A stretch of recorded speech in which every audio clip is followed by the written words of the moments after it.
How Nick's liking for diapers started. One summer day.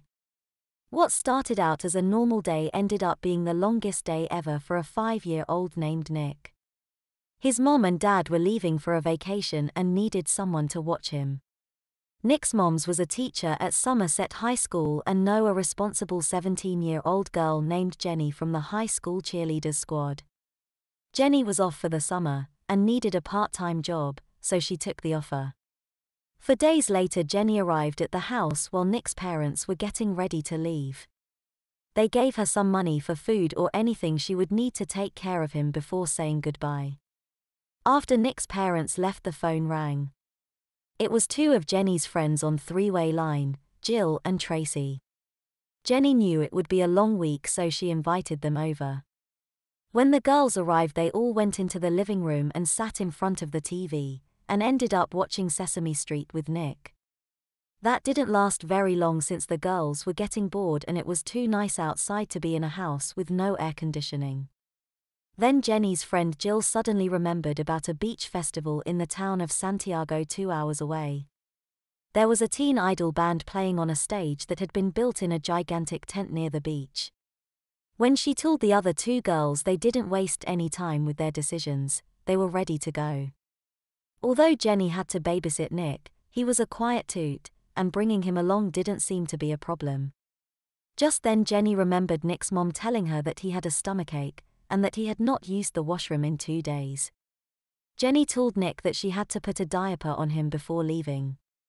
Nick became angry. He didn't think it was fair that the girls were wearing shorts and he had to wear a diaper, but he had no choice. She put one on him anyway. After she was done, he tried to take it off. "If you take your diaper off, I will make you wear it all day," said Jenny. Then Tracy said in a joking voice, "Even if he poops." Nick didn't find the joke very funny. His diaper was so big he had to hobble instead of walk, but he knew if he took it off, he would spend all day in them. It was now time to leave, and Jenny put Nick in a baby seat in the back of Jill's car, and Tracy agreed to watch him. They had not even been driving for 10 minutes and Nick had already started. The girls were having trouble listening to the radio because he would not stop talking, and kept trying to get out of his seat. Tracy was sitting in the back with him and said, "If you don't stop, I'm going to tickle you." Nick stopped instantly. He knew how Tracy liked to tickle him, but this time he had no defense. He was strapped in a seat and couldn't stop her. "Good, now we can start listening to our music again," said Jill. Jenny called to the back of the car where Tracy was and asked, "Can you hand me the baby powder in the bag with Nick's diapers?" "Sure," said Tracy.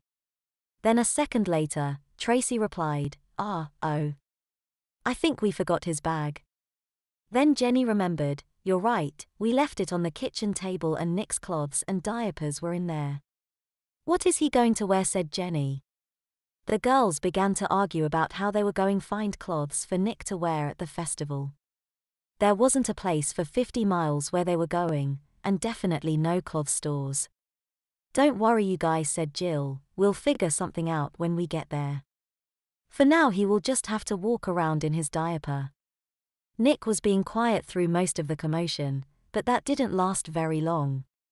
Once more he was tiring to get out of his seat. When Tracy looked at Nick and it was obvious, he had number 2 written all over his face. He needed to use the washroom, but there was nowhere to stop, and they had an hour of driving left. "Sorry Nick," said Tracy, "you'll just have to hold it, we're not stopping."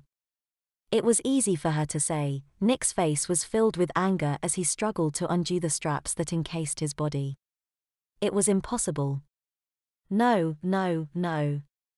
"You're not getting out," said Tracy.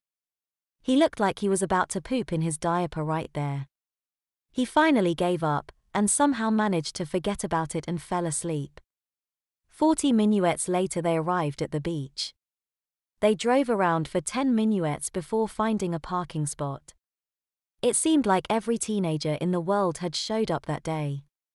After they parked the car, Jenny woke Nick up, and took him out of the car and had him stand by her while she and the other girls looked at the map of the park. He did not look very happy standing there in his big disposable diaper with hundreds of people walking around, but now he had a bigger problem. His urge to use the washroom was now in demand. It had been almost 3 days since he last went, and his intestines felt like they were going to explode.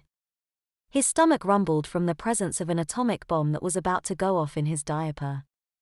The girls were so worried about getting their concert tickets that they didn't even notice Nick pacing. "Let's go," said Jill, "we have to hurry." Nick had no choice but to follow the girls. They were walking so fast he had to struggle to keep up. It was hard not to notice by his duck-like walk that he was about to take a dump in his diaper. When they arrived at the ticket stands, they ran into 5 girls from their high school's cheerleaders squad and stopped to talk. Nick couldn't wait another minute.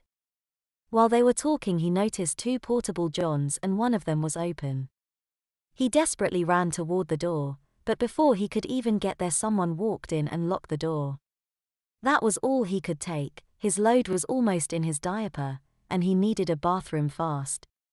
Jenny noticed him wondering and said, "You better get over here, or I'm going to come and get you." Nick wasn't listening to anyone. He had to go so bad that he couldn't even think straight. All the girls had stopped talking and their attention was focused on Nick's nerves-like gestures. The timing couldn't be worse, when all of the sudden Jill told the other girls, "Nick likes to be tickled, and I think we should tickle him." Almost instantly, before he could even get away, he was on the ground being tickled by 5 girls all at once. Just then the bathroom door opened, but it was too late. His face turned red, and his diaper yelled out a muffled sound, like the sound that a tube of ketchup makes as it is being squeezed. The girls didn't notice, but Nick had pooped a king-size load in his diaper, and the moment of humiliation was soon to follow. The girls were now done tickling and they let him go. At last he crawled away and clumsy-like made it to his feet.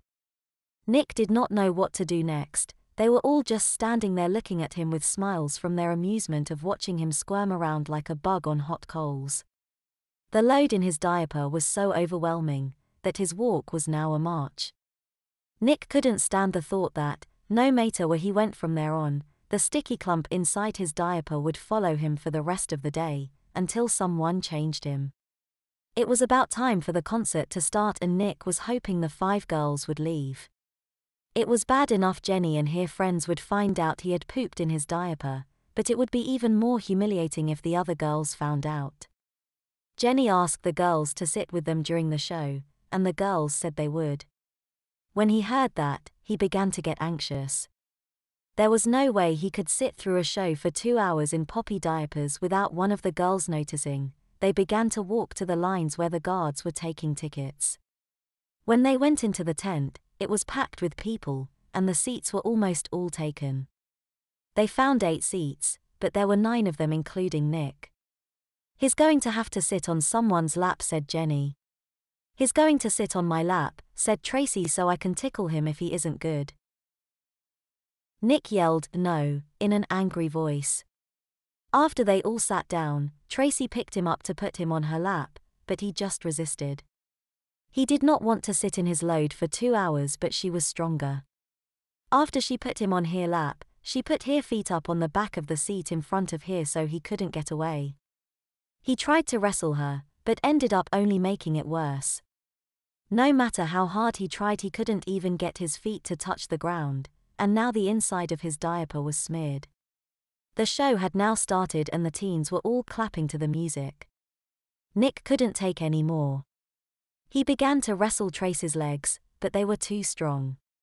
All of the sudden Nick almost jumped out of his skin. Tracy had lifted his shirt and began tickling his stomach. That was his most ticklish spot, but there was nothing he could do. She had the advantage. He became so ticklish and out of control that the other girls were beginning to think that she had dumped a bucket of ants down his diaper. All of the sudden Tracy stopped, and then there was a long pause. Oh.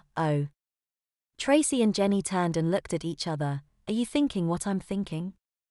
"Yes, I smell poppy diapers, P. You," said one of the other girls, "smell it too." "I think he just pooped in his diaper." That's what I thought, said Jenny, and we don't have another one. Too bad, said Jill, he'll just have to spend the rest of the day in the one he's wearing. Just for that, I'm going to tickle you all over again, said Tracy. There was no longer a little boy before them, but an angry monster. They began to tease him, ha. Ha. You pooped your diaper. That made Nick angrier and he tried even harder to break free from his tickle torture. Nope, you're not going anywhere, little boy. Tracy continued to tickle him, which made his blood pump so hard that he began to get excited. As she was tickling him, he started to get an erection in his diaper. She would not stop and the other girls were still teasing. He was about to cream his diaper from his excitement. Then 3 of the other girls decided to team up and help Tracy tickle him. That was all he could take. Nick had an orgasm and came in his diaper while Tracy and the other girls were tickling him. Nick ended up spending the rest of the day in his poppy diaper and wore them all the way home. Nick's parents went on a lot of business trips when he was young. He always had young teenage girls watching him while his parents were away. The teenage girls that watched him all had 2 things in common. They always made him wear diapers, and they all liked to tickle him to death. By age 6 he began to like diapers. I think the underlying reason for this is the feeling he had at a young age through his experience with girls. The feeling of being defeated, such as when he couldn't get away from the girls, and being tickled at the same time mixed pleasure with incompetence. It is not surprising that he likes when girls make him wear diapers. This is how Nick's liking for diapers started.